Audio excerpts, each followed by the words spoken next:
السلام علیکم اسٹوڈنٹس. ہم آج پڑھنے جا رہے ہیں اناٹمی. بیسیکلی یہ اناٹمی جو بی فارمیسی اسٹوڈنٹس کو پڑھائی جا رہی ہے وہ اناٹمی کی ہم لیکچر لے کے آئے ہیں. سب سے پہلے اس کی ڈیفینیشن ہے: the word anatomy is derived from 2 Greek words. کون سے ہیں؟ Ana means up and tomos mean cutting. تو اس کی ڈیفینیشن یوں بنے گی: Anatomy is the study of body structure. Next ہے human anatomy. It is a branch of biology which deals with the study of structure of different organs and body parts of human.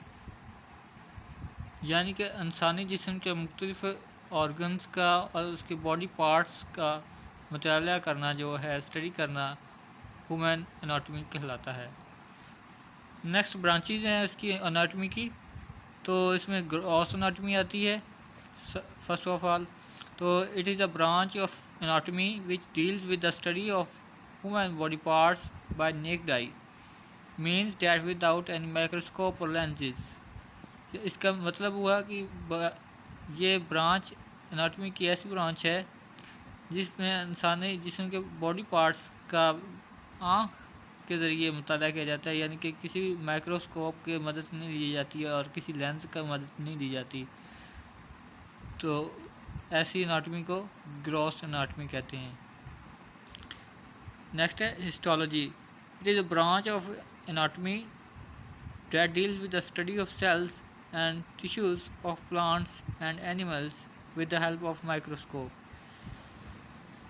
یہ anatomy کی ایسی شاخ ہے جس میں ہم sales کا، ٹیشوز کا مطالعہ کرتے ہیں. اس میں اینیملز بھی آتے ہیں اور پودے بھی آتے ہیں. تو کس کی مدد سے؟ مائکروسکوپ کی مدد سے. اس میں مائکروسکوپ کی مدد لی جاتی ہے. تو اس کو ہسٹالوجی کہتے ہیں، اسٹڈی آف ٹیشوز. نیکسٹ ہے embryology. The study of it a branch of anatomy which deal with the study of embryo. اس میں ایمبریو کی اسٹڈی کو کی جاتی ہے کہ ایمبریو کیسے بنتا ہے، اس کو کیسی نیکسٹ فرٹیلائزیشن اس کی کیسے گروتھ ہوتی ہے. تو یہ سارا اسٹڈی ایمبریولوجی میں کیا جاتا ہے. نیکسٹ اس سب کلاسز آف اناٹمی. اس کے سب کلاسز بھی ہیں اناٹمی کی. اس میں سب سے پہلے ریج اناٹمی ہے. It is a branch of anatomy which deals with the study of any specific part of the body. یعنی باڈی کے کسی اسپیسیفک کسی خاص حصے کا مطالعہ کرنا وہ ہے جی ریجنل اناٹمی. اس میں ہم کسی بھی باڈی پارٹس کا مطالعہ کر سکتے ہیں. ہینڈس کی ہے، کسی بھی پاؤں کی ہے یا سر کی ہے. کسی بھی اسپیسیفک پارٹ کو ہم اگر اسٹڈی کریں تو اس کو ریجنل اناٹمی کہا جائے گا. نیکسٹ ہے systemic anatomy. It is a branch of anatomy which deal with the study of any system اور the body is called systemic anatomy. یعنی ہم کسی بھی اگر باڈی پارٹس کے سسٹم کا مطالعہ کرتے ہیں تو اس میں سسٹمک اناٹمی کہلاتی ہے. اس میں گیسٹرو انٹسٹائنل ٹریک یعنی کہ ہمارا جو نظام ہے، سینٹرل نروس سسٹم ہے، ریپروڈکٹیو سسٹم ہے، اس کے علاوہ جتنے بھی نظام تنفس ہے، تو یہ سارا اس میں سسٹمک اناٹمی میں اسٹڈی کیا جائے گا.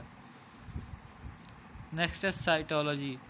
Branch of anatomy that deals with the study of cell structure and its components.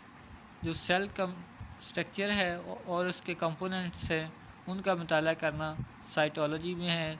Cell کے کمپوننٹس میں ہم بات کریں تو گولگی اپریٹس ہے، فلیجیلا ہے، اس طرح پروٹوپلازم ہے. یہ سب اسٹڈی سائٹوپلازم میں کیا جاتا ہے. نیکسٹ ہے applied anatomy. Branch of anatomy that deal with the study of diagnosis of disease. یعنی کہ ہم کسی بھی ڈیزیز کو ڈائگنوز کرنے کے لیے جو اسٹڈی کرتے ہیں تو اس کو اپلائیڈ اناٹمی کہتے ہیں. Clinical anatomy. The practical application of anatomical knowledge to diagnostic treatment. یعنی ہم جو بھی ڈائگنوس کرتے ہیں بیماری کو، اس کے علاج کے لیے جو اناٹمی اپلائی کی جاتی ہے پریکٹیکلی، اسے کہتے ہیں جی کلینکل اناٹمی۔ تو فرینڈز، اگر آپ کو یہ ویڈیو اچھی لگی ہو اور اس میں آپ کو کچھ بات سمجھ آ گئی ہو تو مہربانی کر کے ہمارا چینل سبسکرائب کریں تاکہ ہماری آنے والی تمام ویڈیوز آپ تک پہنچ سکیں۔